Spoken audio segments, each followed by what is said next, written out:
I'm posting that on the story. Let's go. There we go. Hi, everyone. Welcome to A Hero Story Live, episode 1, I guess we're going to call it. Thank you to the people that are here. When I posted that on the story, I was not expecting really anyone to engage with it or engage with the idea. And only 5 people voted for me to die, which is really cool. Out of like 50 or so people that responded. That's really cool. I'm just going to move this over a bit so I can get some better lighting. Yeah, I've written down a couple things that I kind of just want to talk about, but I also think this is a good forum to just get people to like give their input or ask some questions, because on the podcast we're kind of limited in what we can ask or what we can talk about. But any genuine, my Wi-Fi is so bad it keeps buffering. I don't know, man. Looks fine for me, but of course it would because I'm running it. Um, yeah. So any questions, any things of interest or any things you've wanted to ask about a hero story before, now would be the time. Like, what's the deal with Sean and JD? Now is the perfect time to ask those questions. 2 people have asked for Jago Russo. Guys, I don't know how to tell you this, but we're not actually in contact. We are working on a movie with them though, so that's something. I've put up the link for this live on the Instagram, of course. The only person that's seen it so far is Sean. That's awesome. Okay. Out of all your favorite characters, let's say top 5, which one would you be the most okay with never existing? Wow, dude. Holy shit, that's rough as. So if I had to like narrow down my top 5, it has to be it's Iron Man, Daredevil, Doctor Strange, Anakin Skywalker slash Darth Vader. Um, and who am I? Iron Man, Daredevil, Doctor Strange, Anakin Skywalker, Thrawn. I feel like I'm missing someone way more relevant. Hold up. Hold up. Hold up. Hold up. Feel like I'm missing someone big. Oh no, it's just Thrawn. No. Clearly I don't love that many characters. If one of them had to not exist, fuck man. Fuck man. Oh, that's really tough. Like I think it would have to be. Oh my god, dude. I feel like it would have to be Thrawn, maybe. Oh, that's really tough, man. Dude, that's tough. I'm gonna say that it'll be Thrawn or Doctor Strange. I could not get rid of Tony. I could not get rid of Matt. Those two and just the comics around those 2 characters. It'd just be impossible to not have that there. Fuck, man, that's a tough question. Right off the bat, that's a tough ass question.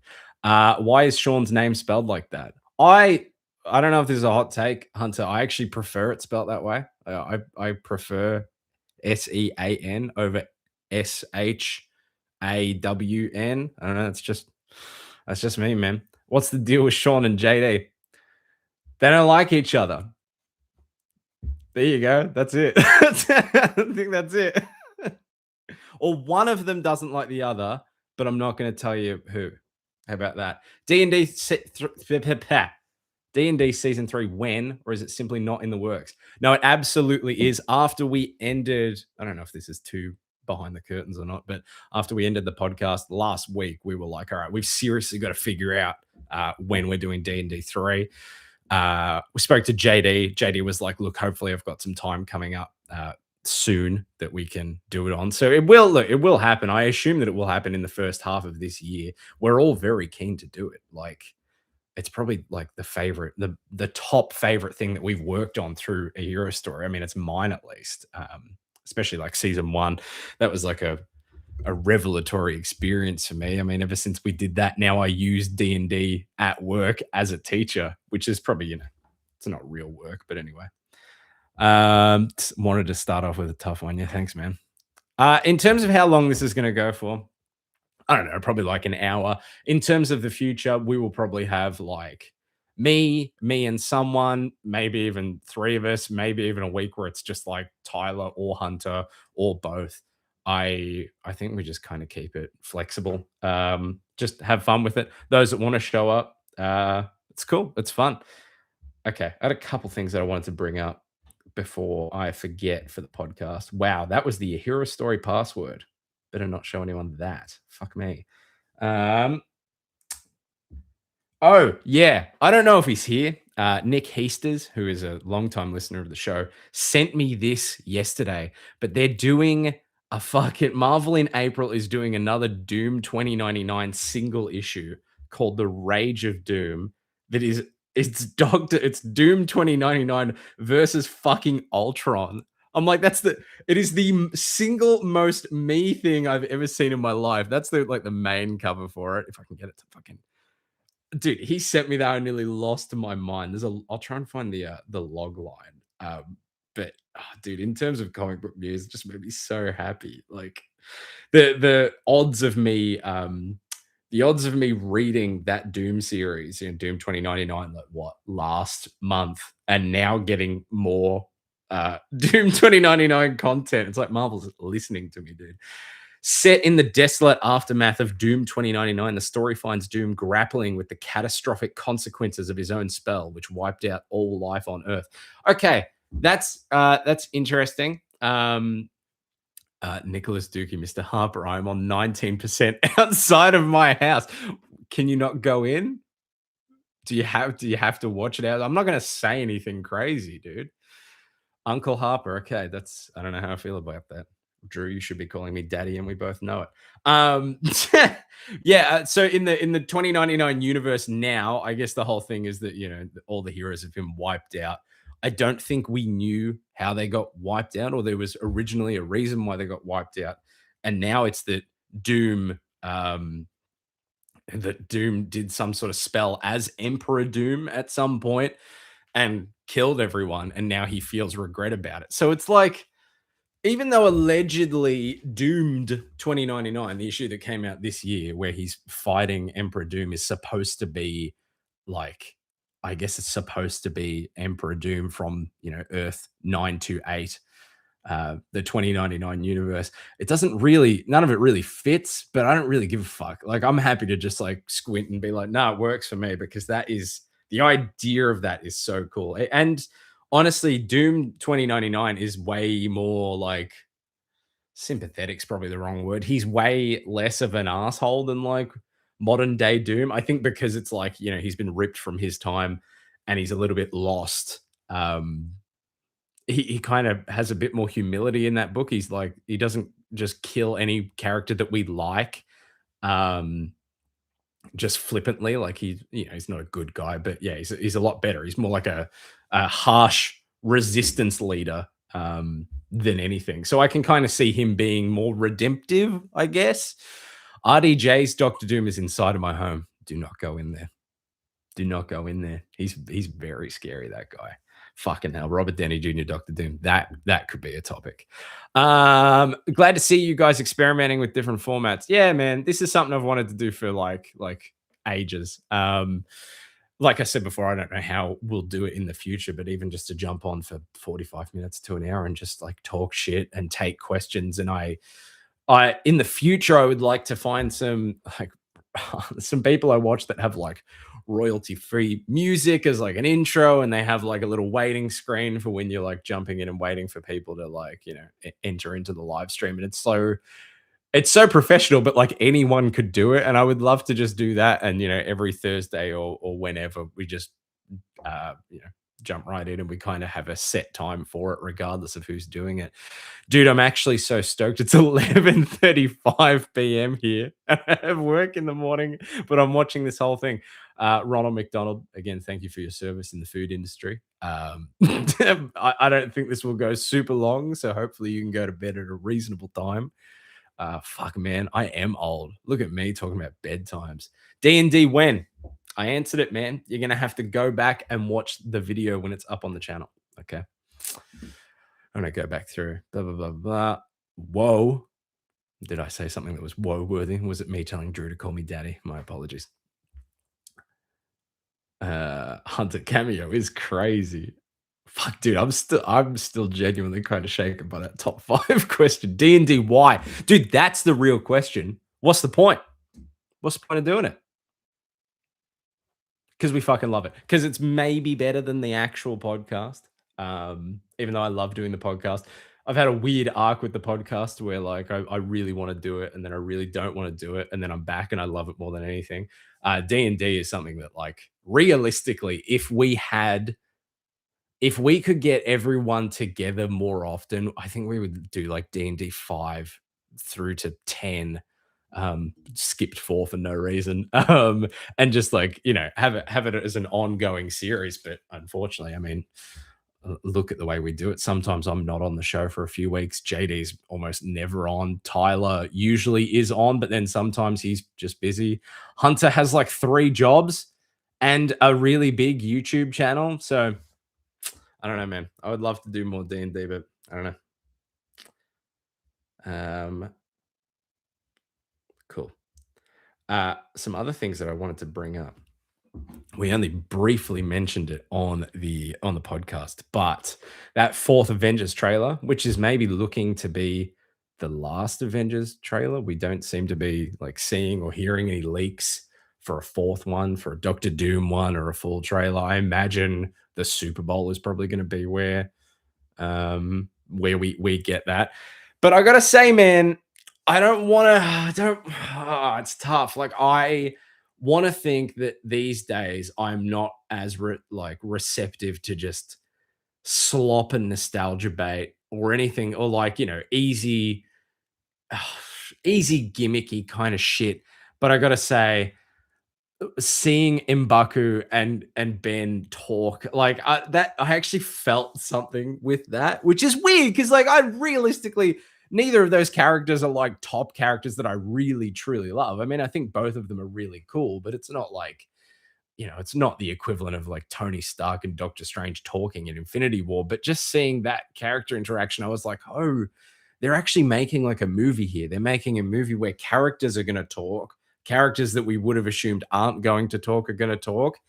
And I'm like, am I feeling hyped by it? Am I feeling something? Am I feeling more than just like this is a sloppy, like nostalgia bait, nothing movie? Maybe like every time I get excited, or like every time I think I'm like, oh, actually, this is a thing I want, I remember the crux of it all being Robert Downey Jr. as Doctor Doom, which, as we know, is in Nicholas Dookie's home at the moment, which is concerning. But like we've seen, leaks for the Doom design, AI generated leaks for the Doom design. We've seen I mean, we've seen like every costume from the movie. We've seen, maybe Robert Downey Jr. with like scars on his face. We've seen so much of it, and every time it's like, is that is that really what we're doing? And I'm like, I want to be really excited that it's Doctor Doom. It's like, it's one of my top 7, one of the best characters ever. I'm not like Doom has to win everything, a Doom Glazer, but I love that character and like it's Robert Downey Jr. And I don't know how to feel about that, man. I don't know how to feel about it. I just wonder if the Russo brothers or Robert Downey Jr. or anyone involved with the movie had ever opened a Doctor Doom book. Like at any point, if they'd opened one and gone, oh, he's a Romani guy from like, some fictional country in Latvia in like Eastern Europe, like bordering Hungary. Oh, maybe not Robert Downey Jr. Like it just I don't know, man. It's just weird. It's just weird. Favorite podcast moment that his viewers didn't get the chance to witness or for whatever reason. Oh man. Well, the lost episode is the thing that gets brought up probably the most. And I mean, I think we've kind of talked about what the lost episode was actually about, but it was a lot of us just ranting about US politics because I guess it was, a thing at the time. And we kind of back in the day didn't really get into political stuff on the podcast or even make like allusions to politics because it was like, this is strictly comic books and this is strictly entertainment media. But now politics has become pop culture. Politics has become a thing that people get invested in like they get invested in fucking Stranger Things or something. So now it's unavoidable. And I do wonder if if the lost episode was recorded right now, the exact same way it was, I do wonder if it would have just been released in full. Uh, I don't know. There's also I will admit that, like, maybe the politics stuff actually wasn't the worst part. The worst part was me just being an asshole. Like, I was just trolling Hunter the whole time by putting on, like, different Zoom backgrounds and just generally being a dickhead. Because there was a period of time with the podcast where I didn't wanna do it so hard, and I think I was just self-destroying it, forgetting that it was a thing that we record and put up and people listen to. And then when I came to that realization, I was like, man, I'm a fucking asshole. So lost episode might actually be on me. How is the thing going from Wakandans to new Falcon and US agent is the real question. That is a good point. It's the set photos. That's a really good point. Unless like actually, if we take the Thunderbolts post credit scene where we see a Fantastic Four craft of some sort, coming into the main MCU universe. I guess the Thing and whoever else is with him end up with the new Avengers, and that's where those set photos come from, where he's with Falcon and US Agent and that kind of ground crew. And then I imagine they go to the Wakandans later, and that's why in that shot with Ben Grimm, where he's framed kind of like this, and it looks like there should be someone like in this spot. Maybe that's Bucky or some shit or John Walker or whatever. That'd be my guess. I don't know, man. It's like it's weird because like as a movie, like it feels incomprehensible. It feels like how does this exist? How's it all going to work? But realistically, it's going to work like the movies we've seen them make. It's going to work like an Infinity War and Endgame, where they'll, jump in on little characters here and they'll leave somewhere and they'll arrive somewhere else. But like at the moment, it's just like, how do you get this from this to here? It like seems impossible, but like probably won't be that crazy. It'll just like the Fantastic Four will show up in the main Earth and they'll be like, we invented, into multiversal travel, and that's it. That's all it'll be. I have not watched any of the Avengers trailers. I just don't feel drawn to it. I loved Thunderbolts, but Fantastic Four was so mediocre to me, and the MCU really isn't pulling me to the cinema anymore. Ronald McDonald, that's a good point. Ronald McDonald, I imagine Robert Downey Jr. might also be in your home, so do not turn around. I think kind of talked about this on the podcast recently too. I have felt a disconnect from superhero movies, like generally. Like I still like care, and I mean, if a really good one comes out, like it will matter and it will mean something. I mean, I know I watched it a couple years, well, a year after it came out, but the last two episodes of Loki season 2, I genuinely think are like top 3 favorite things in comic book movies or TV shows. I think those episodes are they mean something to me, man. So it doesn't mean that Marvel can't make good shit. They can make good shit. So happy that those guys are doing Born Again season 2. That's really exciting. But yeah, generally speaking, I don't know, man. I'm not gravitating to superhero adaptations as much as I am just fucking like reading comic books. And that's really what it comes down to. Is that like with a movie or with adaptations, like it's really riding on like 3 things. Like if the actor doesn't work for you, you're kind of fucked. If the movie doesn't work for you, you're kind of fucked. Like whatever the third thing is, pretend that was a really profound point. But with comic books, you can just pick and choose shit. Like you can read whatever. You can read Doctor Strange the Oath and you can love it. And you'd be like, oh my God, this is my Doctor Strange. I love this. And then you could read Strange Beginnings or whatever that JMS 2004 one reboot, parallel universe one. And if it doesn't work for you, it doesn't matter because you can just pick something else. There is 400 issues worth of content you can pick from. And if you don't like 100 issues of it and 100 issues of it doesn't work for you, that's fine. But if you go to those movies and you watch Doctor Strange and you love it, and then you don't like the sequel, then you're kind of like, oh, well, I liked the original, but the sequel really let me down. And then, like, I mean, think about Ant-Man fans, dude. They had like the first Ant-Man movie, pretty good movie. Second one is all right. And then the third one is dog shit. And like, how do you, if Scott Lang is your favorite character, said no one ever, but if Scott Lang was your favorite character, how do you like quantify that to people? How do you quantumaniaify that to people? It's so stupid. But like, how do you go like, oh yeah, Scott Lang is probably my favorite character. Really loved him in Ant-Man. Liked him in Endgame. Ant-Man the Wasp was fine, and then the third movie. So it's just like with comic books, if there's something you don't like, you don't even have to bring it up. You don't have to think about it. Like Kieran Gillen's Iron Man run. I read it. I have never thought about it since. I've never had to talk about it with anyone. It just goes back into the ether. Things I care about, I bring to the forefront. I talk about all the time, and that's it. It doesn't matter how old it is. I still talk about like Denny O'Neil or Len Kaminsky's Iron Man like they came out last week. So the good stuff will stick with you, and the bad stuff you can just sort of let fly to the side. But the comic book movies, it's weird to say, but the stakes are bigger almost, and I feel like I've almost disconnected because of that. Like I know that I'm going to be disappointed, so I just pretend that they're not there. Just push them to the side. Like, dude, they're adapting fucking Doctor Doom, and it could be the coolest thing ever, but it probably won't be. And I need to like prepare myself for the fact that that is going to be disappointing. So I'm automatically kind of writing it off, which is not a good way to consume content, but with movies, you can't be as selective in that way. Sorry, I've missed a few things that people have written. Let's have a look. Harper got the greatest redemption arc since Zuko. Yep. Yeah, totally agree. Yeah, man, Zuko's redemption arc was so good. Let's try someone FaceTime me.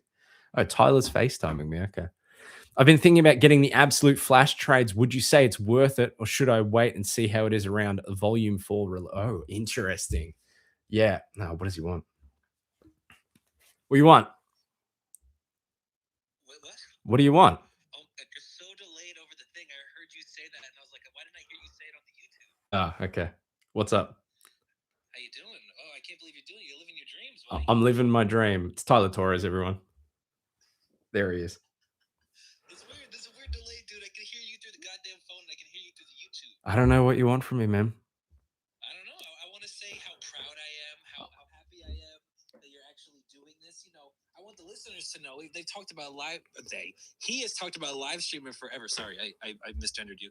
He's talked about live streaming for ages, and I'm actually like pretty happy that you're actually doing it. It's very kind. It's very kind, Tyler. It's nice. Should I respond to you on the phone, or should I just talk in the microphone? I'm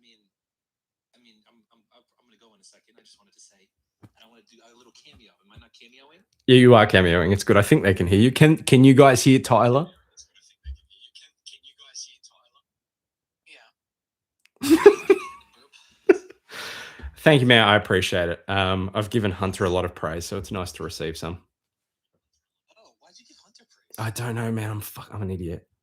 Yeah, he sucks. I'm so sorry. Why give me some praise? I'm pretty good. Dude, you are pretty good. When's Comic Boy coming back? Okay. You know what? We're gonna not address that. Why not? Because I like the idea that it's gonna build controversy, even though like nobody cares. Nice. So, all right. Bye, Tyler. Bye. Dude, I know that probably that disrupted the flow of the live stream, but man, that was nice. I love Tyler. Tyler and I argue like genuinely an old married couple, but I would die for that man. Anyway, let's go up. What did I miss? Yeah, right. Zuko character redemption arc. Totally agree. Absolute flash trades. Oh, fuck, man. If you are reading it and you are loving it, like absolutely loving. Oh, absolutely loving it. That's very good. I would say just get it. Because realistically, any other time if there's a main 616 like Marvel book or something, or even like the mainline Flash series, you could just collect the trades as they go, because if the series gets shit, it doesn't matter. Like I said before, you can choose the things that you really love and the others can sort of fall to the wayside because there's so much of it.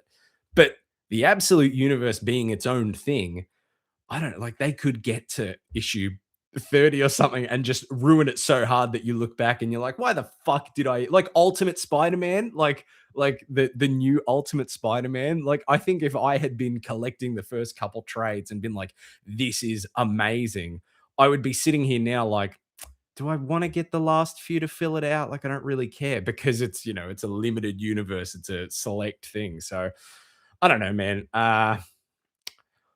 I guess worst case scenario, if you buy them and it somehow shits the bed so spectacularly that you don't want them anymore, you could just sell them realistically. So I say spend money. I'm buying a Doctor Strange from the Spider-Man cartoon Funko Pop right now. I am sorry. You should not be sorry because Doctor Strange season 3, episode 1 of the Spider-Man animated series is fire. He's so good in that, dude. Season 3 of that show is so good for all of just the crazy cameos. Dude, Daredevil in that show. That was my intro to Daredevil, man. So good. Ronald McDonald, I'm so much more excited for Supergirl than anything Marvel coming. Okay. I don't when we saw the casting for Supergirl and the idea of Supergirl, I was genuinely like that. I'm so excited for that.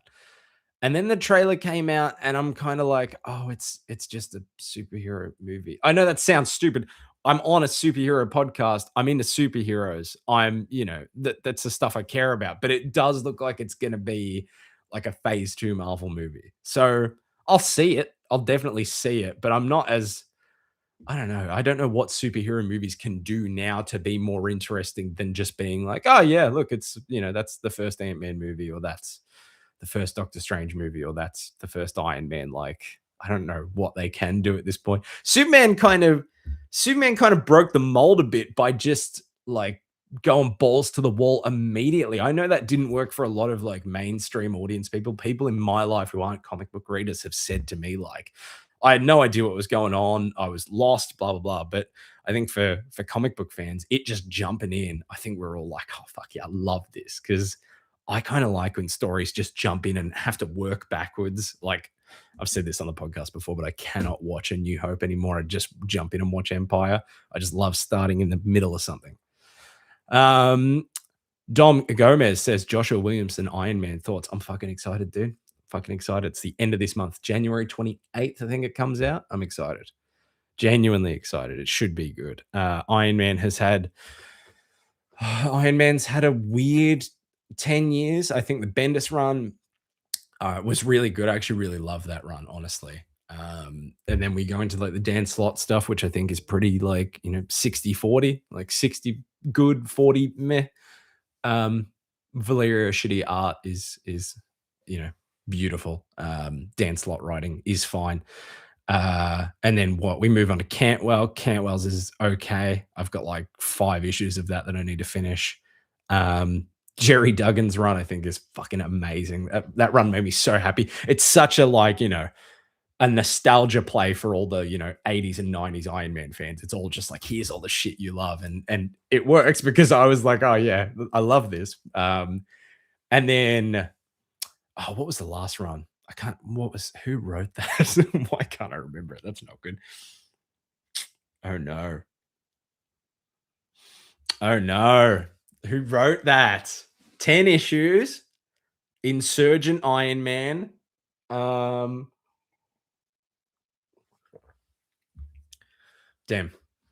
I remember. But first 5 issues of that was great.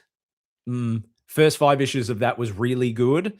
And then the second half was it's fine. It got kneecapped so fucking hard by One World Under Doom that like it stopped being its own story, really. But yeah, really excited. Ronald McDonald, and I'm a Marvel comic guy way more than DC, so that's saying something. Oh, in regards to Supergirl. Yeah, I get it. I can definitely see the complete disillusion from like Marvel live action. I think I'm pretty much, if it wasn't for like Daredevil Born Again and like waiting to see if Doomsday is going to be a train wreck or if it's going to pay off, I think I would be kind of exactly the same way, just not giving an absolute shit whatsoever. I know it's been overdone or whatever, but I really do like it when you guys just talk about Avengers Doomsday because, man, what an absolute shit show. Yeah, no, it actually is genuinely like one of my like favorite thing that the discussions about it on the podcast, I think, are probably more satisfying than the movies can end up being.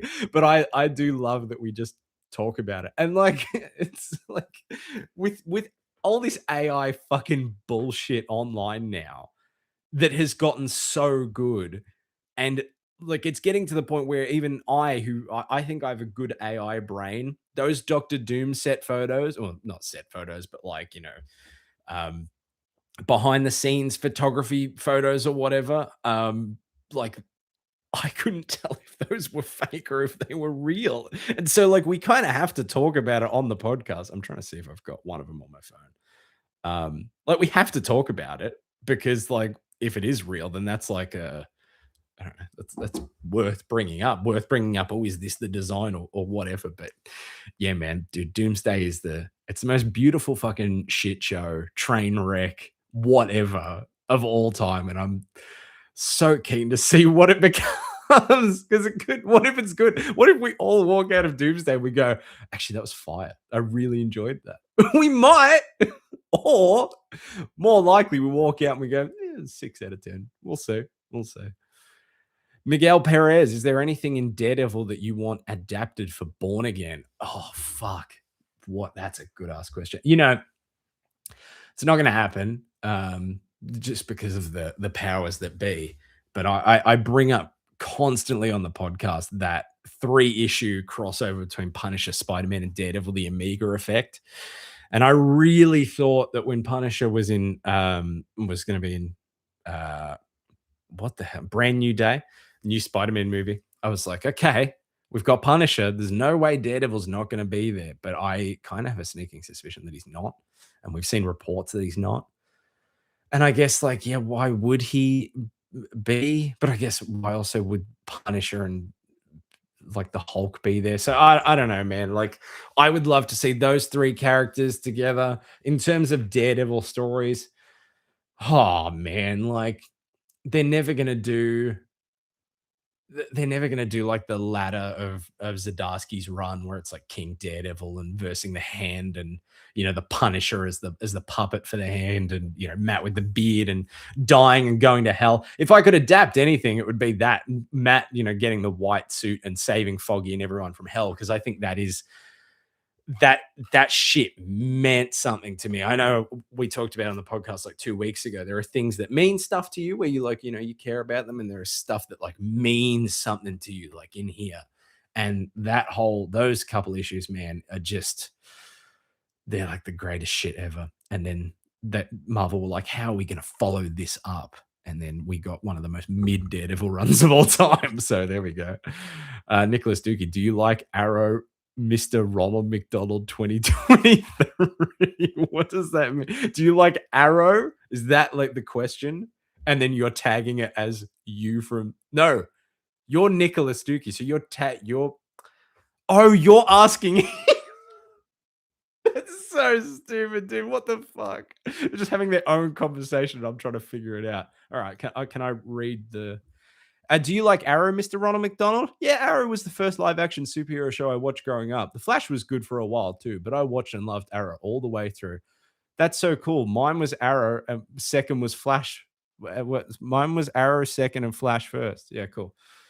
That's it. I'm glad you guys are making friends. That's really good. I didn't understand what the fuck was going on there. That was nuts. Are you wearing the Doom helmet to the premiere? Fuck no, dude.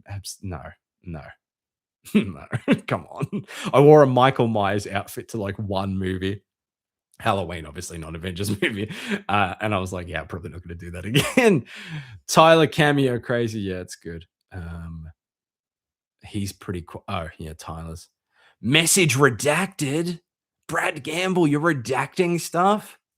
You get a job with the fucking US Department of Justice, bro. Nicholas Dugan, when are we going to be able to spend money on a hero story? I'm sitting on a stack here, Mr. Harper. I don't know. I don't know how we enable that stuff, but I also don't. What would you want to pay for? Like, there's no point doing unless you wanted your name in like the live for the whole thing, but there's no real point in paying for like a top fan question or whatever, because I'm probably just going to read them all anyway. So like I feel like if listeners are gonna pay for something. We want it to be something that's worthwhile because I don't know. We don't make any money from it at the moment, so it doesn't feel like there's any financial incentive. Maybe we'll do a Patreon, but we'd have to, come up with reasons to make Patreon worth it because there's no point just having a Patreon. It would be cool. Spencer Ackerman. Thank you, Nick. I'm a fake fan, clearly. Oh, man.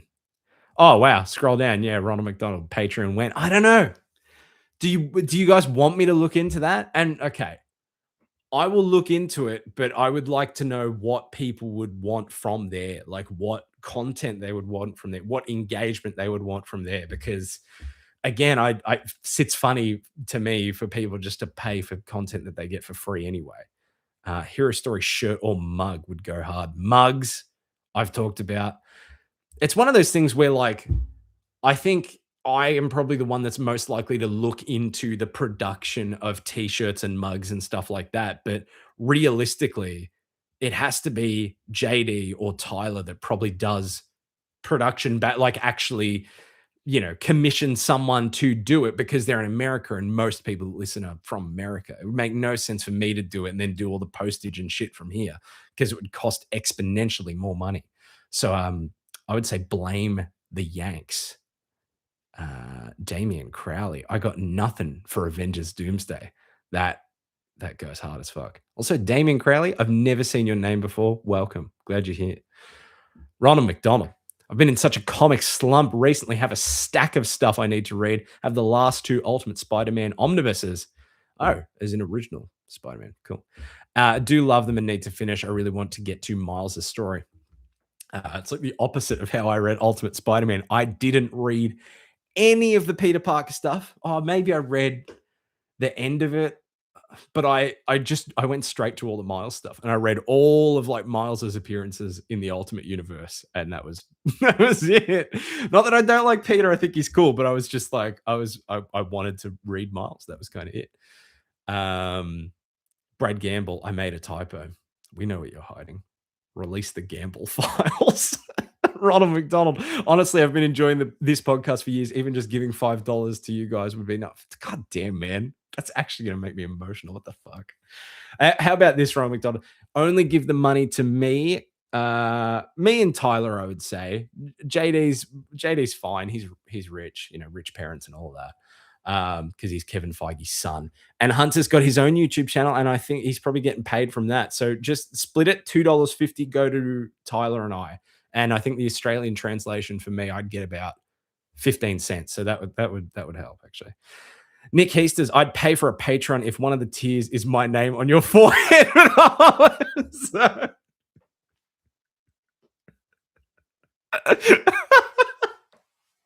You know I would do that, dude. I've done way dumber shit on this podcast for free. It's so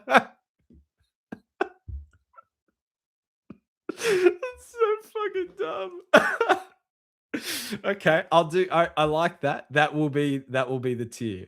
I'll make it like $50 just out of spite. Wow, that's really funny. Nicholas Dookie, I agree with McDonald's. I don't know. Some of their meals aren't that good. Nicholas Dookie, the price a hero pays omnibus. I've still got the price a hero pays somewhere. It's hidden somewhere. Roberta would love to be the first co-host to get a mugshot. Oh, who would be? I thought he wanted to pay Patreon prices to get a mugshot.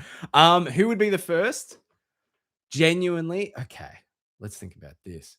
I could see Hunter definitely getting a mugshot from doing something like out of pure ignorance, like accidentally stealing something or accidentally hurting someone just because he's so blissfully unaware of the world that I can see him doing that. I feel like JD maybe. I can see JD maybe getting arrested for like saying something in public that you just really shouldn't say in the year of our Lord 2025. I could see me getting arrested for like punching someone. Genuinely, like people that are really awful. I could definitely like I don't know, like if there was like a local predator or something and I ran into them in the street, I think I would struggle to not punch them. So I'd probably get that. Tyler, Tyler's got bad boy energy, but I think he's too good a boy at heart. Maybe he'd get arrested at like a No Kings rally or something. Maybe that. I'm not sure. White Skull Media. I'm rewatching The Flash season 1 at the moment, and it's pretty good and charming. The way they write older Reverse Flash having to create and mentor a young Barry is so good. Dude, season 1 and season 2 of The Flash are like they're legit TV. I really enjoy them. And like I toy with the idea of going back and watching them every now and then. I think I've watched the first couple seasons like 3 or 4 times, dude. And like season 3 is all right. It's got the same vibe, it's got the same tone, which is that is really essential, I think, to the joy for those earlier seasons, the kind of like dark, recently rained on streets of, Vancouver or wherever the fuck they filmed it. It's got a vibe. And then in season 4, they immediately go for everything's bright and daytime and in like, a barren kind of shipping yard kind of area. And it looks really fucking cheap. And it's like, man, you guys, you had it on lock. You had an idea for how to make something lower budget look good, and they just fucked it. And then every season of that show from then on, it just looks like absolute dog shit, man. It looks so bad. But also just headcanon it. And when Barry goes into the Speed Force at the end of season 3, pretend he doesn't show back up, or that a clone comes out or something. Brad Gamble. I relate to being in a slump. I ended up selling most of my collection. All I got now is Flash trades and Williamson through Adams, Zdarsky, Daredevil, and Green Arrow Rebirth. I think that's fair. Hunter and Hunter, Sean, and Tyler obviously all still collect physical single issues, and I often I feel like that would greatly reduce the amount I read. I read pretty much everything digitally, and like I think if I had to pay $7 for a physical copy of what's something like the current Batman, right? I just wouldn't do it. Like I just wouldn't do it on on a principle of like space. Like where am I going to put that? Like I don't love Batman enough to like keep it, and it'd be cool to have, but I don't really like giving money to like fucking Amazon for new issues or whatever. But like what do I do with a physical I guess sell it as well. It just feels like work, man. So yeah, I mean I have quite a small comic collection in terms of physical stuff. The dream is to collect everything that's on the list of my like favorite appearances and favorite comics. That's the idea. But I couldn't just collect I kind of want to read Strange Adventures. I'll buy the trade. I can't be doing that stuff. Not with all these fucking Hot Toys, dude. I could not be doing that. So I get where you're coming from. Ronald McDonald. Fuck. I scrolled way too far. Ronald McDonald, I was watching one of Hunter's D&D videos, boo, and an ad came up on the YouTube video, and it made me low-key happy after years of him putting out content. He is monetized. That is good. Look, I am so fucking proud of him. And yet every time I see he has a video up, I like die a little inside because he's doing so well. And I don't even think I would want to be like a YouTuber with that big a following. I really don't think I could handle it. But like, man, every time he had a video that went up that had like 38K views. And I'm like, man, why couldn't my video on werewolves get like 200? I would love that. But yeah, I'm immensely proud and like admittedly jealous in a way. But he deserves it. He puts in the fucking work. He puts in an amount of work that I genuinely can't fathom because I, as a teacher who gets paid pretty well, I only work 3 days, sometimes 4, and I have like 3 or 4 days off to just do whatever with my life. Hunter works 2 jobs and edits together a new video every week. He has no time to do anything, and I just cannot fathom that, dude. Oh man. I love you guys just talking about fucking Arrow at the Flash. Would love to spend money on y'all, even if it's not.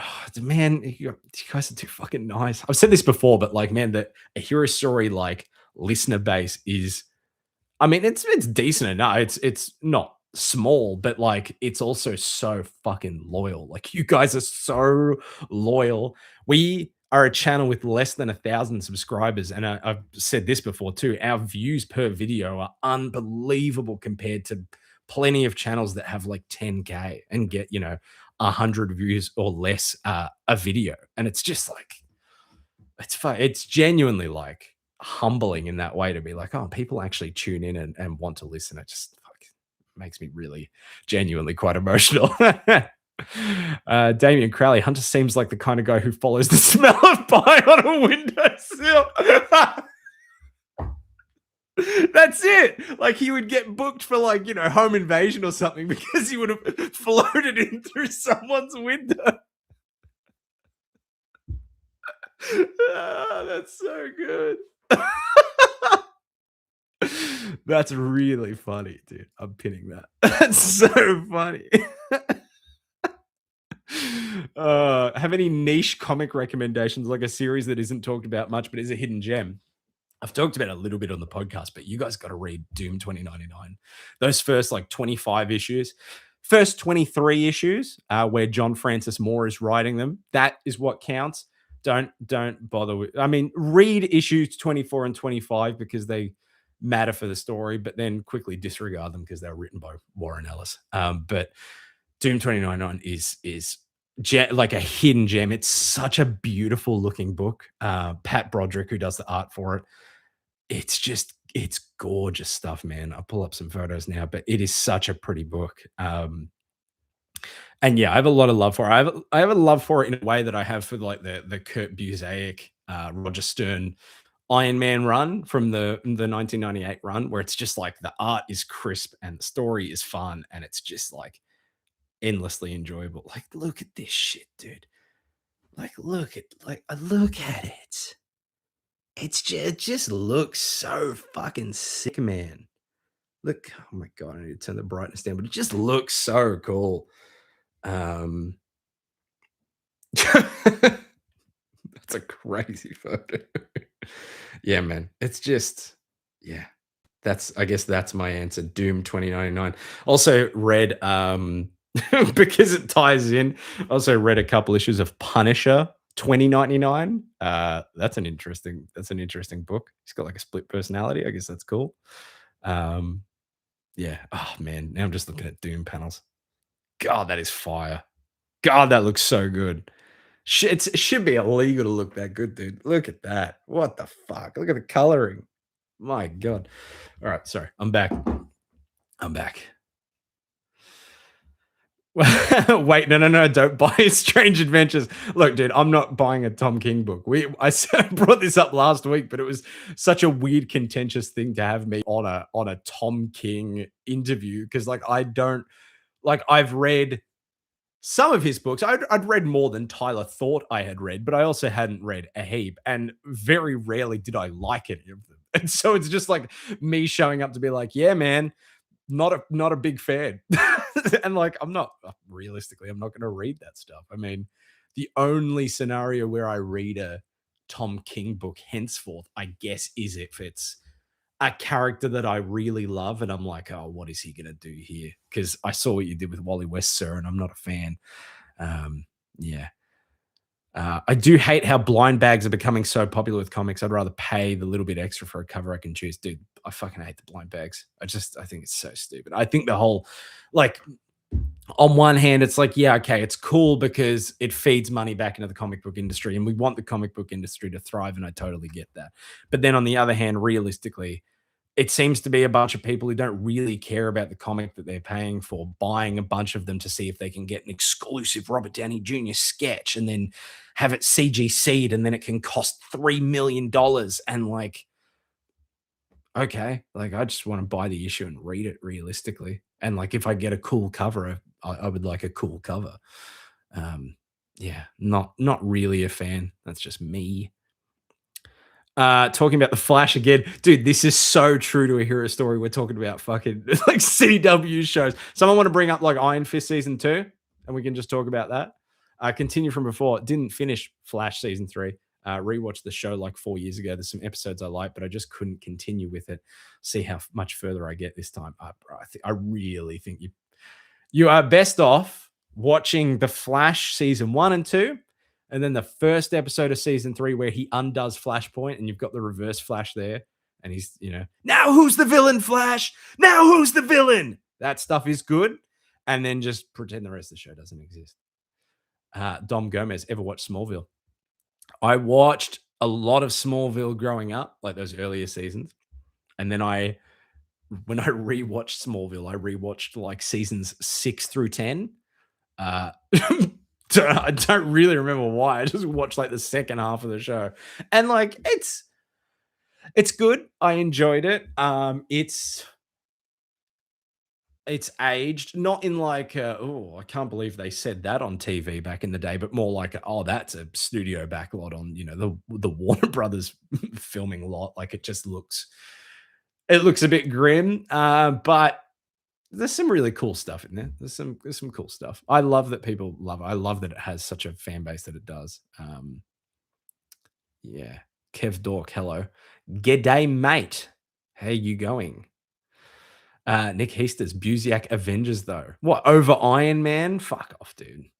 Actually, his Avengers is good, but also fuck off. Damien Crowley, I tried watching Smallville and just couldn't get past the first season. Oh, well, everyone's just talking about Smallville now. Okay. Ronald McDonald, ooh, Smallville. I've seen the first 5 or 6 seasons. Okay. Could have said first 6 or 7. It would have been really funny.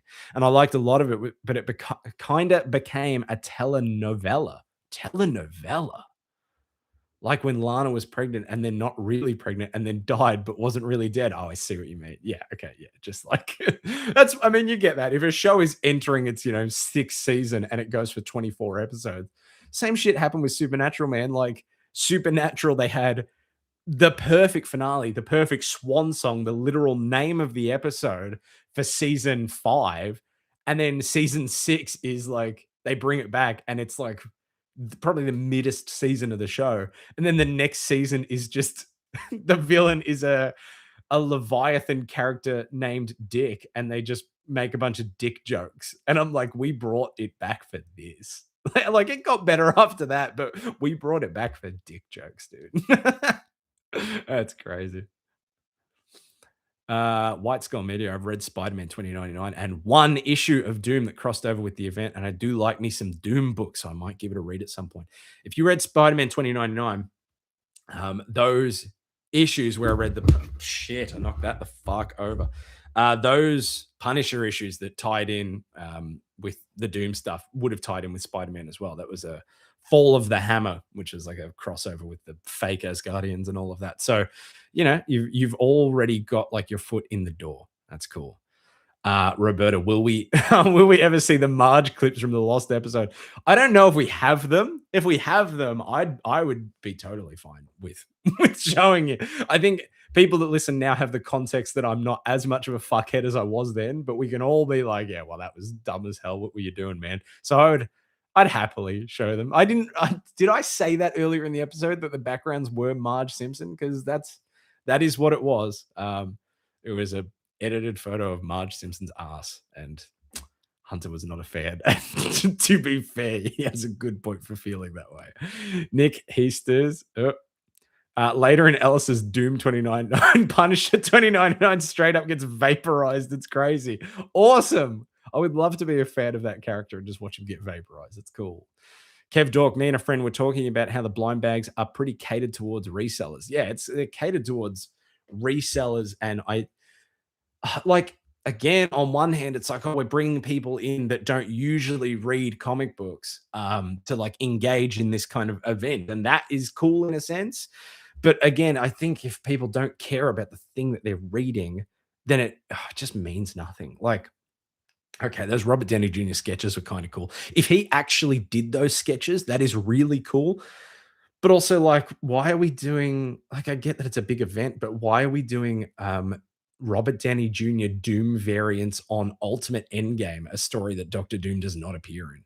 Like, why didn't they do it for like One World Under Doom or something? Or like, I don't know, Armageddon or what? It just seems so weird, just so random. Blind bags are just gambling, and that sucks. Yeah, actually, that's exactly it. It's just legalized gambling. Miguel Perez, how's the personal life going? How's the teaching? Dude, yeah, this is fucking crazy. Yesterday, I got a call from my principal, my boss, and I didn't answer it because I'm on holidays and, there's a right to disengage. I was like, I'll text her back. I don't really want to be like doing a phone call right now. And she was like, "Oh, I just calling you about your teaching registration." And I was like, "What happened with my teaching registration?" And so I go on like the registration thing in Australia, and my registration had been revoked. And I was like, "The fuck did I do? What did I do?" Hadn't paid my registration fee because the Department of Education in Australia are a bunch of fucking vampires. You have to pay like $150 fee every year to be continue to be registered. And even though I have an ongoing position, they just got rid of me because I forgot to pay the thing, which is fair enough. So I had to go back on there and be like, "Hey, sorry, oops," and then paid it, and I've been reinstated. So I will in 2 weeks' time. I will be back to teaching, um, and I hate it. It pays really well, but I hate it. I love playing cricket with the kids. I love like having conversations with them and talking about special interests. I love when they like because I play D&D with them at work now. I love when they bring up D&D or they bring up something related. Like some of them watch the movie and shit, and I love having the social kind of like teaching them social growth and teaching them conversational skills because obviously I work with kids that have disabilities. So a large part of what I teach is mainly that. It's life skill stuff. It's less academic, it's less English and maths and more about talking and experiencing the world. And I love that social aspect. I really love it. I just fucking hate writing fucking reports and fucking planning things and all of that shit. It does nothing for me. So I am probably going to move away from teaching at some point just because I don't. I really strongly dislike that half of it. I also work an hour and a half away from where I live. So I've got to drive an hour and a half there and an hour and a half back. And if I have a bad day, I've spent 3 hours on the road and I get home and I want to die. It fucking sucks, dude. Anyway, I'll move on from that. Brad Gamble, I think it's incredible that what people seem to remember the most about the Arrowverse is Grant Gustin being liked by everyone and that scene of Gorilla Grodd trying to kill Obama. That did happen, dude. Season 2 of Legends of Tomorrow, dude. They fucking save Tolkien in World War One, and they save George Lucas from destroying the is it the script of Star Wars or something? That show was insane. Yeah. Barack Obama. It's fucking insane, dude. David Crowley. I don't know. The intro to Smallville goes hard though. Absolutely, that's a great song. It's a great song, dude. I missed that. Wow, we've been going for an hour. Wow, that's sad. I kind of miss like really good intro songs to TV shows. We get a lot of like fun cinematic music, but I love just like a really cool song. I mean, Welcome to Dairy picking an actual song from the 50s, and now just everyone knows it. Like it's stuck in everyone's head. I love it. Scrubs, a show that I absolutely love, is coming back with a reboot. Fingers crossed it's good. I will be so excited to hear that Superman song again. I love that song. Nicholas Dookie, without blind bags, how will I get my Kevin Feige cover? So true. D&D Hunter, do not release the March clips on YouTube, please. What if I release them, but they're redacted? What about that? Is that okay? You can just do that now. Andrew, not Andy. Hi, Kevin. That's me. I'm Kevin Feige. Brad Gamble, of the 4 main hosts. Oh, okay. Who is Peter? Who is Quagmire? Who is Joe? And who is Cleveland? Okay. Well, by default, Cleveland has to be Tyler because it would be extremely problematic if it was anyone else. I'm gonna say I'm Peter, because like I'm bigger than Hunter. Like Hunter's thin, and I'm more like I'm more like Tom Hardy, bulky, scrappy.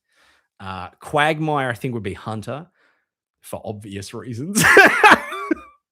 And Joe, I think, would be JD. I think Joe as JD makes sense, like buff and stuff. I think that works. I think that works. So me, Peter, Hunter Quagmire, JD Joe, and Tyler Cleveland.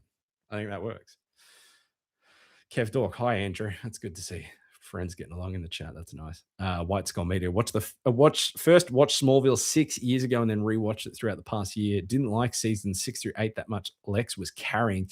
That's true. Getting rid of Lex and then only having him like right at the end is yeah. Huge miss. Brad Gamble, why is Sean Meg? Yeah, I guess he would be, unless he's Chris. Nah, he does give Meg. I've always said that about Sean. Sean gives Meg.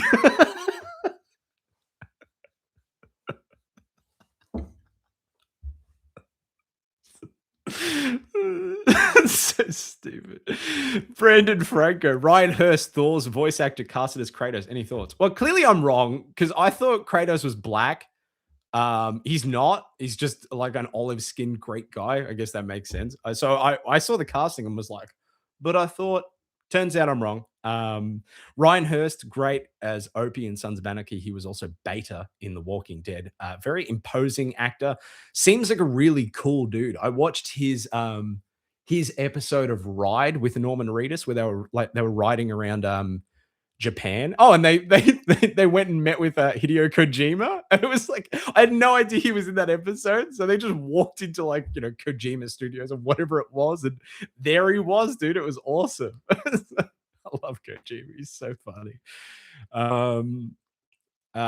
Andrew, not Andy. See, blind bags are cool because I can gamble, and gambling is healthy and leads to profit. You know what they say about gambling is that every time every time you're about to give up, you're about to hit it big. So always keep gambling, always keep going, because it's like the next big win. It's like right around the corner, dude. It's right there. Just keep doing. You've seen the meme with the pickaxe and the dot. It's right there. Fucking hate gambling. Brandon Franco, what comics do you recommend for the kiddos? Fucking Brandon, pay attention. I said Doom 2099. You should have been here for that. Doom 2099 and I mean, the greatest comic book series ever written is The Walking Dead. So if you haven't read that, read that shit. Hunter hasn't brought it up on the show, by the way, at all. It's been like a month or two. Hunter read all of The Walking Dead. He has not talked to us about it. He wanted to talk about it on the show, and he just hasn't. Would really like to talk about that, but anyway. Nicholas Doogie said, "Oh God, every time I scroll with the chat, it scrolls straight to the fucking bottom." I just saw why is Sean Meg again, dude. He just gives Meg. Nicholas Doogie, Demon in a Bottle and Armor Wars. One of those stories is far superior to the other one, and you can decide which one is which. White Skull Media, time to make America grod again. You see, that's a joke, but like that could actually be a quote from a CW show, dude. They would say that shit. Brother, I'm in the chat. What do you mean for obvious reasons? That's from D&D Hunter. We know, bro. We don't need to get into it. That's a legal issue. Yeah. White Skull Media, I made a Smallville style intro for Spectacular Spider-Man. Couldn't be more satisfied. Fucking send it on the Hero Story page. Send it and I'll have a look at it. And I'll give my honest feedback. Nicholas Dookie, don't listen to D&D Hunter. He's a mind flayer. That's true. That's true. Well, that's what he did to... We don't need to get into it. Brad Gamble, Sean gives Meg. Gotta be the next out of context quiz. Oh my God. All of the people that responded with their favorite quotes for last week's episode, I'm so thankful for, dude, because reading those was so funny. Someone, I might have to post it on the story. Someone found the M&Ms go to Wakanda. Yeah, the M&Ms go to Wakanda, and it's sick as fuck. Someone found that clip, so I might post that on the story because it's so good. Brad Gamble, quiz next week, guys. Actually, not only is quiz next week, but we're recording the podcast tomorrow, and then the day after we're recording D&D Season 3. So make sure you look out for that. Sean has jumped in the chat just to clarify his name. Brad, that's so good. No, Harper, don't recommend The Walking Dead to the kids. Was I recommending it to the kids? I don't think I was. I'm recommending it to you, and you should read it because it's the best. Brandon Franco, I shall watch The Walking Dead show and then read. I think this is the correct way. Brandon, what are you fucking doing, man? You're doing my head in. I can tell you that.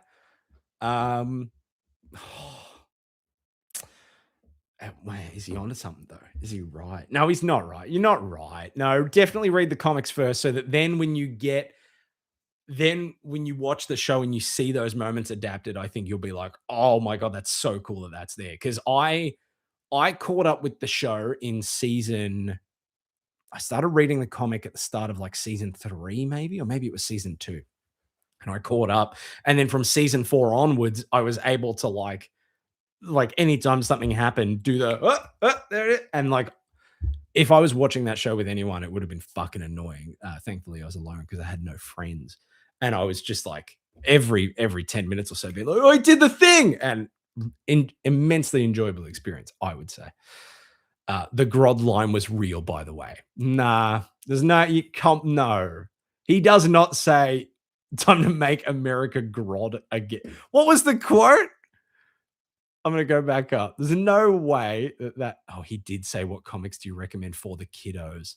I don't think I've recommended comics for the I've told them about comics that I'm reading, but I also don't think they would, track those down. Like, they're probably not. Time to make America Grow again. There's no fucking way he said that, dude. There's no way he said that. Um, I don't think, like, my students are gonna, track down, like One World Under Doom issues. I think they just enjoy me talking about it, I guess. Roberta, hey guys, so I'm going to be making a Spider-Man fan film. Would you guys like to help promote it? I'm going to start a Kickstarter for it. It'll be better than the MCU ones. Watch. Yeah, no, man, that sounds like a good idea. It's crazy how people like still make YouTube videos about all of that drama and stuff. Um, it's crazy how big that became. I think like it really was the timing of it that like made it blow up so much. I think if that drama happens now, it doesn't blow up nearly as much as it did back then. Yeah. I will not be supporting. My apologies. uh Kyle, movie commentaries for Patreon. That's a fucking good idea. That's a fucking good idea. I like that a lot. Or even like bonus stuff, like bonus, like not Timmy's. It'd have to be something like an addendum, like an after show, like a hero story after show. Um, I don't think I would want to make like any live stream stuff exclusive because I don't know how that would work. I spent like 15 minutes trying to figure out how to get this to work and then realized that I was making it complicated. Right, here we go. The stream gave me two options for a camera. It had FaceTime HD and my phone connected. And I was like, no, I don't want the camera to like be my phone. I want to use my phone during the thing. And then the other option was the OBS like software. So like I stream through the software, which is really cool if I want to put my face up in the corner and go through things. And in the future, I genuinely think like I might do that. We can like go through articles. I would love to go through like I mean, whatever, I guess CBR, if it's dog shit, but I'd like to go through, a CBR or a comic book movies or whatever, or like a bloody disgusting and look at horror news or, whatever movie place that isn't, bought out by Nazis. I would like to like go through and read and we can look at the articles and read through it together. That shit sounds fun to me, but I've got to figure out how to make all that stuff work. I don't know how I got on that point. Oh, the movie. Yeah, movie commentary. So I don't think I would make the live streams, Patreon stuff, but movie commentaries, after show. Yeah, I like that. Actually, I don't want to put the pressure on myself, but I need to record another Hot Toys update video. I've got to do that. So that might be coming soon. Would love to support it and maybe even get a hoodie from it. Maybe that is regarding the fan film. I qualified for a hoodie and I didn't get one. Rank the hosts, including Sean and Tom King. I'm putting Tom King last for various war crimes. I'm putting JD in fourth.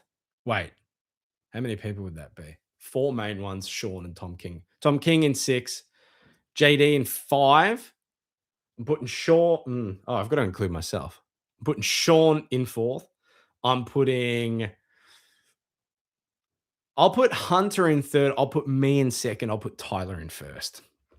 I think just in terms of objective reality, that is true. Might even put Tom King before JD because Tom King probably appears in more episodes. uh, I'm surprised after Hunter spent like all of 2024 talking about Sonic on the podcast that he hasn't given his thoughts on DC X Sonic. And I think that was my favorite book of last year. Brad, here's the thing you need to understand is that Hunter, when he loves something or he talks about something, he talks about loving something. Uh, it matters to him for about a week and then he never brings it up again. So there's a very good chance he doesn't even know that exists. He's just completely forgotten about its existence. I look forward to his comment refuting that in the chat. Look up the Grod clip. Do I have to? Do I have to look up the Grod clip? Fuck, man. Fuck, man. What does he say? Make America Grod again. There's no way this is true.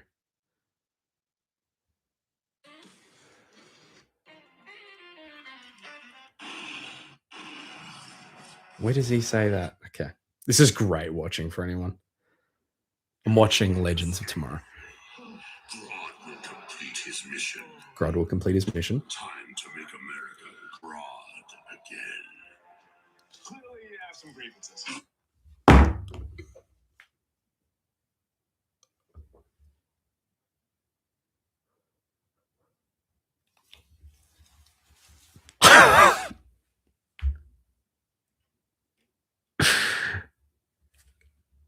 Like,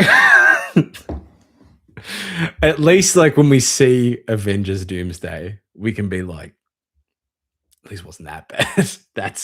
I'm so sorry, White Skull Media. I was 100% sure that was a lie. I can't believe that. Time to make America Grodd again. It's like, it's not bad enough already, dude. Ronald McDonald, I just remembered I brought Armor Wars years ago, Mr. Harper. When is that book club gonna happen? Crazy, it's been on my shelf for years. Yeah, book club kind of fell away when I betrayed everyone when they read Thor God Butcher and I just didn't. Sorry, my bad. It's another me. Dude, me of the past. I just ruined it. I fucked it. I'm sorry. Brandon Franco, after watching Welcome to Derry, which was fantastic. Say that again. That's a reference from. Anyway, it doesn't matter. Yeah, great show. Do you trust Andy Machete with Batman Brave and the Bold? I think he kind of gave me some hope just a wee bit. No, I dude, it's an Andy Machete redemption arc, dude. Like he went from the Flash to that, and I think in the eyes of most people, they're like, oh no, he can, without studio interference, he can really cook. And I mean, that does seem true because it seems like the stipulation when they got Andy back was that he went, I'll come back and I'll do it, but give me free license. Like, do not fucking like control this. Let me make this how I want to make it. And seems like, it clearly it worked out because most people loved it better than that garbage ass Stranger Things. Kev Dork, you can't compare Sean and Tom King because one was an ex-CIA agent and the other was Tom King. That's true. That is very true. Nicholas Doogie, Tom King's last name is actually a modernized version of Sean's name. Oh, is that true? I didn't know that. That's crazy. Oops, scroll past again. Nick Heasters, here we go. One helped destabilize Iraq in the name of oil and laughs about torturing Iraqis at cons, and the other is Sean. Now, Nick, I'm hearing you. Are we sure that wasn't Sean? We don't know. He does brag about it, doesn't he? It's crazy. Hunter, I'll talk Sonic X DC soon, but in general, I thought it was both fun and mid. I'll let you guys sit with that. That's crazy. That is crazy. Ronald McDonald, Sean needs some love. Love Sean Gribben. Dude, I genuinely love Sean Gribben. Sean and I, and like, it's very easy to say based off of this chat 3 years ago, or whenever the fuck, Sean and I would argue like more than like a married couple. Like we were aggressive with each other. And now in retrospect, I'm like, oh, it's just all part of like the Harper arsehole era, dude. I don't think Sean did anything wrong. And like now I just like, Sean's one of the best people I know, dude. He's just so like thoroughly authentic, just a good guy. He's not getting a mugshot. There's no circumstance where Sean gets a mugshot. Nicholas Doogie, Hero Story Patreon is just a bunch of Sean episodes and pretending he's in the normal podcast, but always being ignored. I love that. The Patreon is just every single episode, but we edit Sean in there like he's the Sentry. Yeah, okay, I like that. I like that a lot. D&D Hunter, you saying I like something for a week, then never bring it up again is extremely accurate. No, it is. It is accurate. I'm not trying to be a hater, but like there are certain Hunter things that like stick, and then there are things that he brings up, and you know that he's never going to bring it up again. That's fine. That's fine. We all do it. I miss when America was Grodd. Amen, brother. Like, Nicholas Dookie, with that in mind, would you be MAGA in the Legends of Tomorrow? Would I be MAGA in the Legends of Tomorrow show? I wouldn't be MAGA in any fucking reality. Just plain and simple. Damian Crowley, Dr. Doom, make America Doom again. Yeah, fuck, he's such an idiot, dude. That's a thing I was thinking about with the RDJ casting, is that like Doom is a character that every opportunity he can get is like, fuck America. I fucking hate America. You're all a bunch of cowards and clowns. And now, like, the most American guy of all time is playing Dr. Doom. Like, the guy that is the single most American. He's so American. I'm not saying that as a criticism, but like, Robert Downey Jr. is so like New York, so American. And now he has to be the one that's like, I'm from Latveria. I don't like America. Like that's the movie that's gonna happen, dude. Favorite lightsaber design? Mine is either Cal Kestis, based, Kanan Jarrus, double based. Fucking dude, the Kanan one is so good. Man, Rebels season 4, dude. Favorite lightsaber design. Oh man. I'm going to say the ones that the Inquisitors have where they fly like helicopter. I'm joking. Not those ones. Not those ones. I don't know what to say without like sounding fucking boring. Cause like realistically, I want to say like Anakin's main lightsaber or Vader's, but that just feels like too. I love Obi-Wan's design. Fuck, man. That is tough. I can tell you ones I don't like. I hate the Emperor's ones. I think they look stupid as fuck. I don't even necessarily like Mace Windu's. I don't know. It just looks weird to me. Fuck, that's a good question. There's a lot of good lightsabers. I got some lightsabers up here. What one looks good? Yeah, Darth Vader's. Cobra Kai, unironically, has a better finale than Stranger Things and Squid Game. And the finale for Cobra Kai looks not great considering. So that's saying something. Dude, the Squid Game finale genuinely really like upset me on a personal level, dude. I was so fucking disappointed by it. I mean, that whole season, I was so disappointed by it. And I felt like the vibes of season 2, I was like, was it worth coming back for this? And then by the end of season 3, I'm like, oh, no, it wasn't. No, it actually just wasn't. It was the dumbest thing I've ever seen. I love and hate that I'm responsible for others in the chat bringing up Grodd. No, you shouldn't, dude. This is Grodd chat. There's no limitations here, dude. I get what Hunter is saying. Something can be mid while also being fun and enjoyable. Dude, no, 100%. I'm probably the poster child for loving shit that is just not good. I mean, I've brought it up like ad nauseum, but like the horror movies that I love, like there's a lot of just garbage in there, and I have an incredible time watching them. Like my night tonight will be my fiance gets home. We are going to watch the Big Bash League, which is a cricket tournament that goes for like 3 hours. It's a short form cricket tournament. We're going to watch that. We're going to have some snacks. We're going to have a little bit of alcohol towards the end of that. And then after that, we're probably going to watch a movie called Lone Wolf, which is a late 80s low budget werewolf movie. And I'm probably going to have the time of my life. That's it. That's how I like to spend my weekends, dude. Just watching shit. Show us your backgrounds from the lost episode, please. I can't because I'm not on Zoom. And they're all like preloaded on Zoom. They're not on the computer. They're on the old computer. They're on the one next to me. And I'm not doing that. I will eventually. That can be on the Patreon. The lost episode can be on the Patreon. Did someone say that already? I don't know. Because that's the move, dude. You don't want to see that, Daniel. I'll give you $1 million for the footage, Hunter. Hunter could probably use that, actually. Hunter has all of them saved. Yeah, source deadline. I wouldn't be believing that. Yeah, man. I've sent you the link to my video. I will look at that after the stream. That's cool. Nick Heasters, thoughts on Filoni allegedly becoming president of Lucasfilm? It feels weird because, like, does he want to do that, or has he been like groomed for the position and he has to take it because Kathleen's leaving and like they need someone the fans aren't going to bully to killing themselves, like genuinely? Like, is that it? Because it's like, oh, put Dave there and Star Wars fans won't want to firebomb his house. I don't know. I love Dave Filoni. I love a lot of what he's done for Star Wars.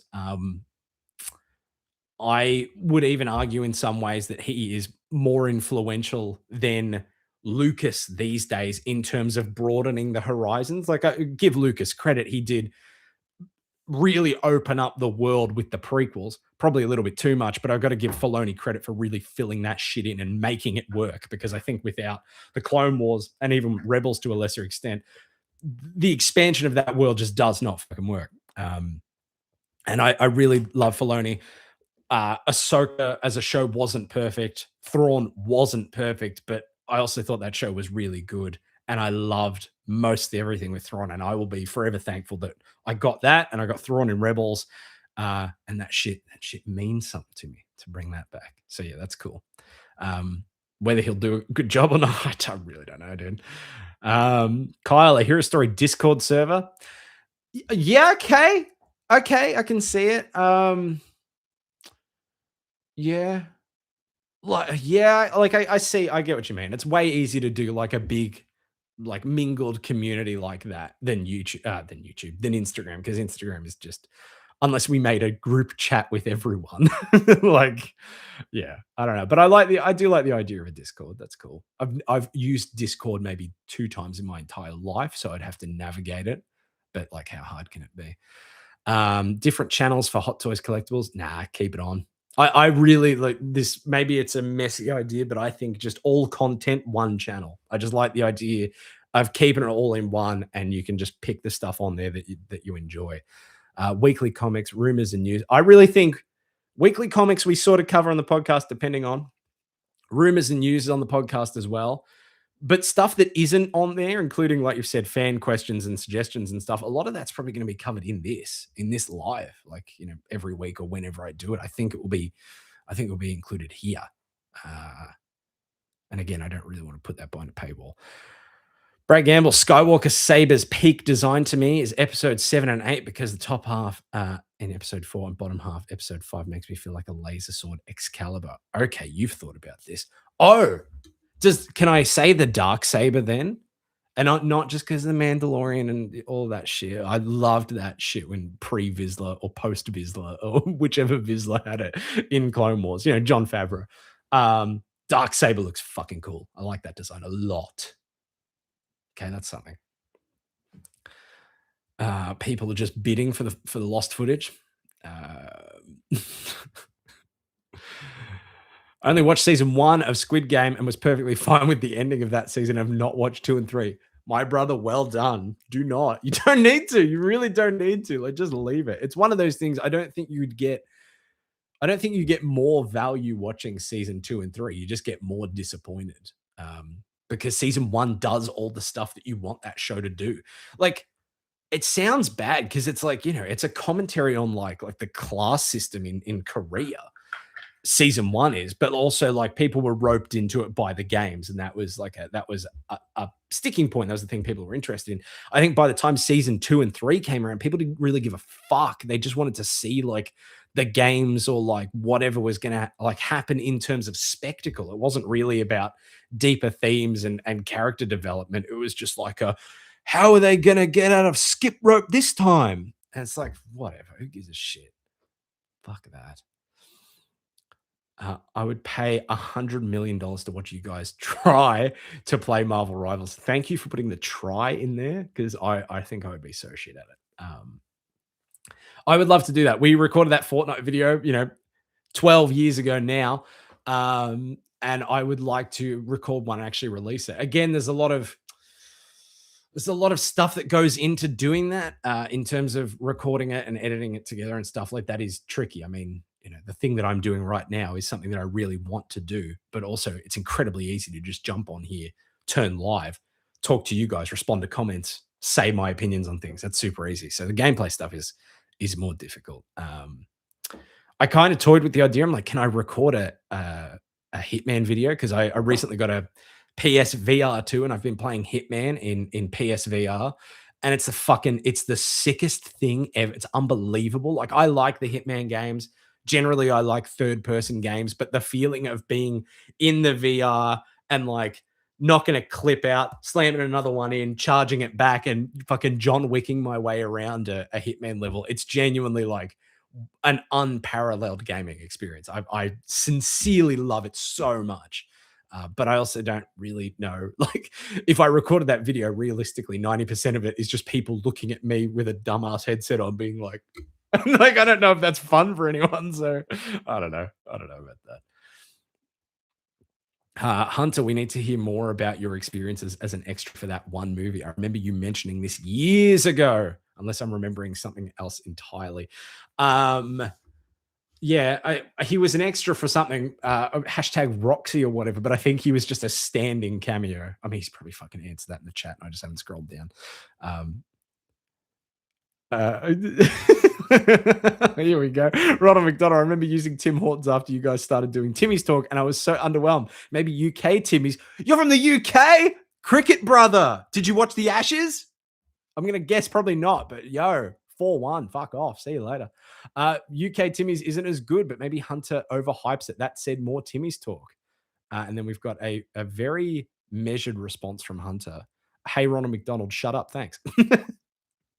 That's so good. Nick Hasters, now what if I said even the best Filoni stuff feels like really good fan fiction? My brother, I feel like you could say that anything after those original 3 movies feels like fan fiction. The prequels feel like fan fiction. All of it feels very much like fan fiction. But I also am not someone who holds Star Wars to this really like this higher plane of existence, this higher level. A lot of it is sloppy, dumb shit, and I accept it for that. And realistically, and this is my bias, I think that wrong way, there they are. I think the books, a lot of the novels are like more Star Wars than any Star Wars has been Star Wars. Like, I think that is the true Star Wars if we're talking about compared to animation or newer movies. Everything except Andor. Andor is the best fucking thing ever made. Cross the line. I assume that the Timmy's Talk crossed the line. More of a McDonald's guy, one would think. You would? Yeah, okay, that's fair. That's fair. 9-year-old me was blown. Wow, I read that so wrong. 9-year-old me was mind blown by the Darksaber. Lair of Grievous got to be one of the best early Clone Wars episodes. Kit Fisto is goated. Yes, he is. Hero Story Discord is a good idea, isn't it? From Tyler. Yeah, that is a good idea. Oh my God, is that Sunspot from the hit show X-Men 97 and maybe some comic books? Yeah, that's him. Tyler played him. D&D Hunter Redacted. Makes me think he was on that list. That's all I'm saying. Makes me think he was on that list. Fuck, man, I could do it. I could do 2 hours on that list. What's real and what's not. That's so good. Genuine question. Would you ever consider doing a Human Condition episode 2? One of my personal favorites. Fuck yeah, I would love to. Especially now. I mean, when well, at least from my experience, when I recorded that episode with Tyler, I was single and I was in like my fitness craze, and it was focusing on me and that's it. And now I'm engaged and I've moved out of home and I'm like starting a different phase of my life. And I think it would be a different type of human condition where we talk about kind of the things we've learned and the ways we've matured. I mean, Tyler, especially when we recorded that last one, I was saying to him, like, dude, you're going to hit like 25 and things are going to change with your brain chemistry. And I think since that, I have seen that change in Tyler. And I think his view of things would be different. Because I think Tyler now and me now are the most different we've probably ever been. And it's super interesting to see like what that conversation would be like, I think. So that's a Human Condition episode 2. I like it. I like people who are interested in that. Hero Story playing Baldur's Gate 3 perchance. Dude, Hunter has said it here, but yeah, him and Tyler are just like foaming at the mouth for it right now. They are loving it. So that's a possibility. I haven't got it. I hear that it's the best thing ever.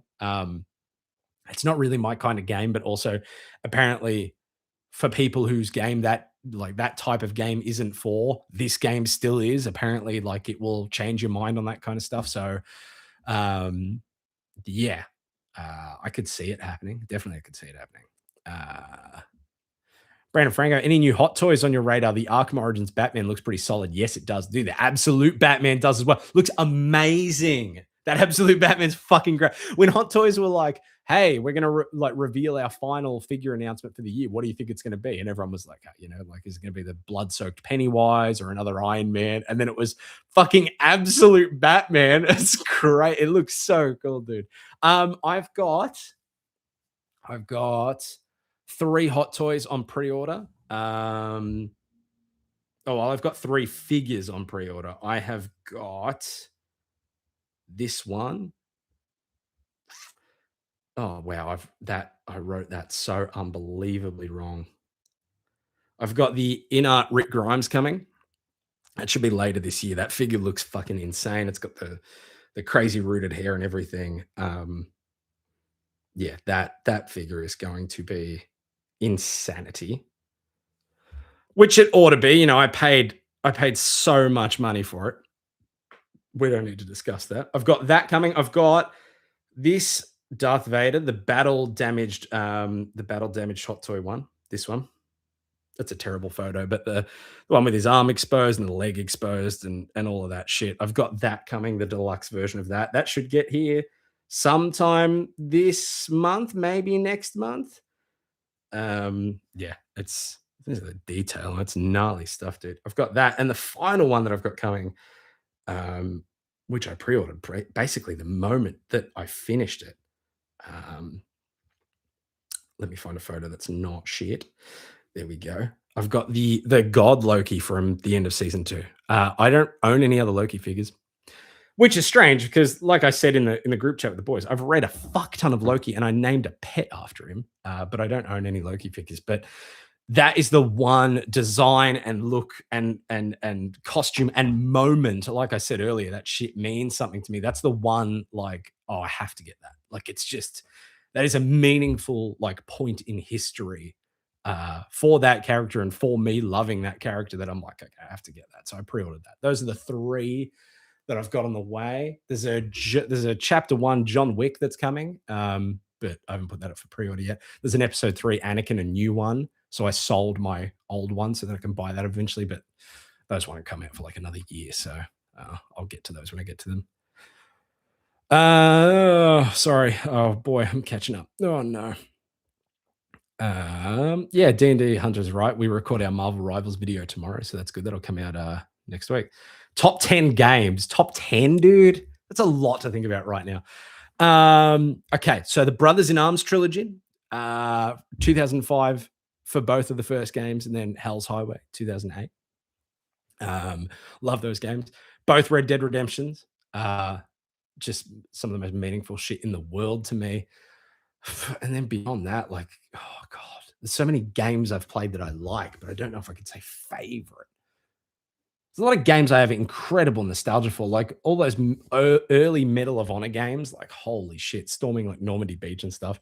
I have like such fond memories there. I played Ghost of Tsushima recently, loved it, but you know, unlike Hunter, things don't just go onto the favorites list the moment I observe them. Sorry. Damn. I don't know. That requires a bit of thinking. I could probably go through like my PlayStation app right now, but I don't know. That might take too long. What are we running at now? Hour 30? Fuck, man. This was not supposed to go this long. Okay, I'll look through my games quickly. Oh, Alien Isolation. That's one. That's an all-time fave for me. Tony Hawk 3, maybe, if you want to put that on there. Skyrim was good. Oh, Crisis. All 3 Crisis games. I fucking loved those. Yeah, let's go with that. The first Last of Us. Fucking, I love the first Last of Us, dude. Love it. Hunter, I love you, Hunter. Yep. Oh, if you guys made a Patreon, you could put gaming videos, Timmy's Talking Book Club on there. That's true. White Skull Media's from the UK too. Did you guys both watch The Ashes? No one else watching cricket? Okay. Whoa, this has been going for a while. Yeah, I probably should end it, shouldn't I? Hero Story going international with fans all around the world, I suppose. Oh, they're asking Hunter questions. That's good. Is that the local comic show? And you're damn right it is. We should get Sean on one of these and lock him behind a paywall. Not gonna lie, I wish I was more part of the pod. You guys are so fun, and my friends and I don't actually get to hang out and talk about things so much, which would make that so sad, man. That might be like genuine credence to doing like that Discord chat. Like maybe that is the move. Some sort of like interaction based thing, and we'll hide it behind a paywall too.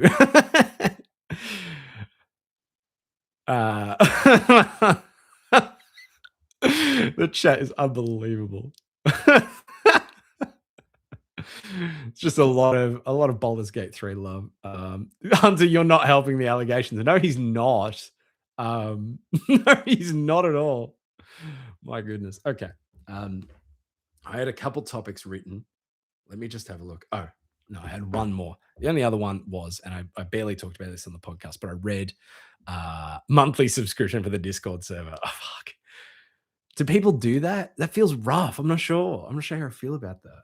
I don't know. The money situation feels weird to me anyway. Like Hunter makes money, but he just chat GPTs all of his content. Like all of his scripts are AI generated. And I don't know how he feels okay with that. Because he's admitted to us that that's what he does, just because it's easy and he can just pump them out. But yeah, I don't know how I would feel about doing something like that. It'd have to be authentic, not like Hunter, not AI generator. Haven't used Discord since pandemic, but would definitely use it again for a hero story server.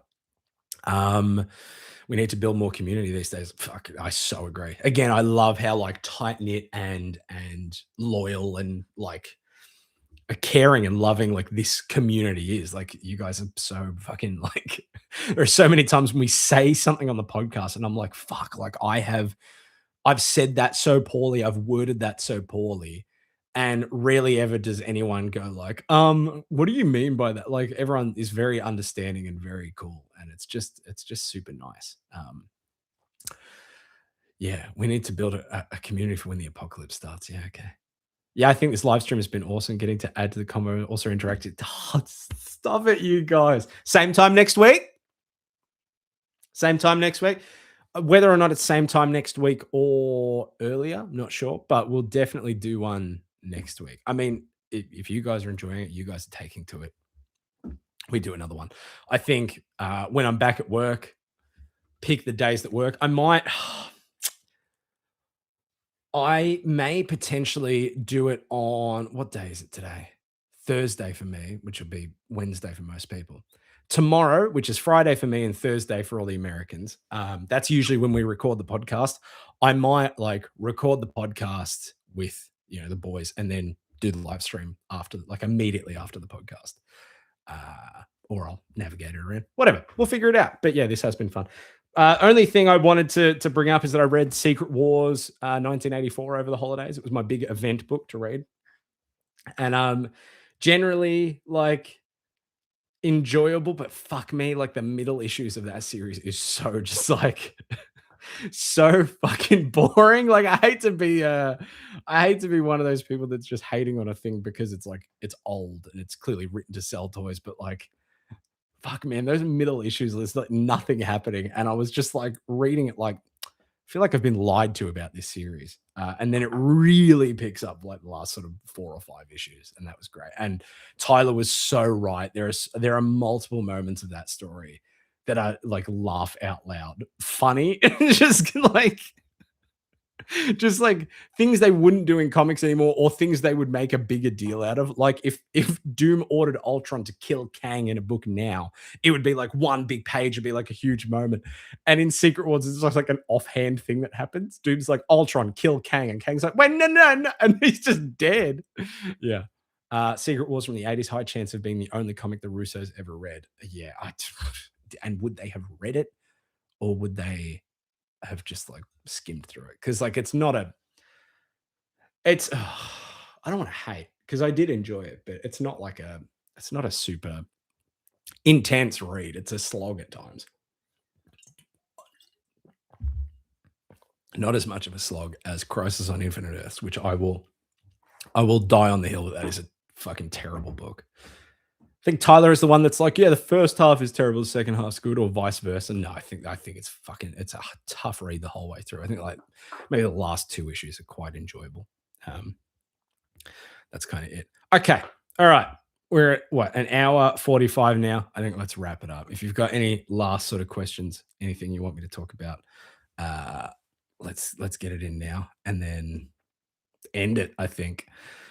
Nicholas Dookie, are you excited for when James Gunn hires the Russos to direct Infinite Crisis and its Anti-Monitor played by David Corrin Sweat? A lot to unpack there, man. I think you're very brave for thinking they will ever get to that level of DC stories. I think we'll be lucky to get a Batman movie.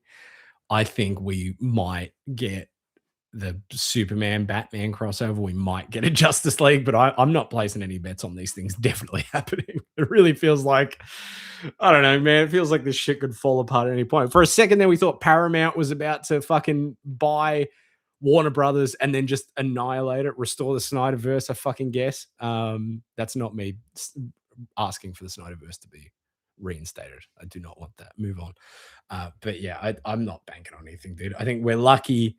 We're lucky that we get the Superman sequel. We're very lucky if we get a Batman movie. I mean, fuck, we're lucky that we're even getting the Batman Part 2. Like, there's no way that's going to go for a third movie. Yeah. All right. Okay. I think I'm going to wrap it up now. I'm just going to check.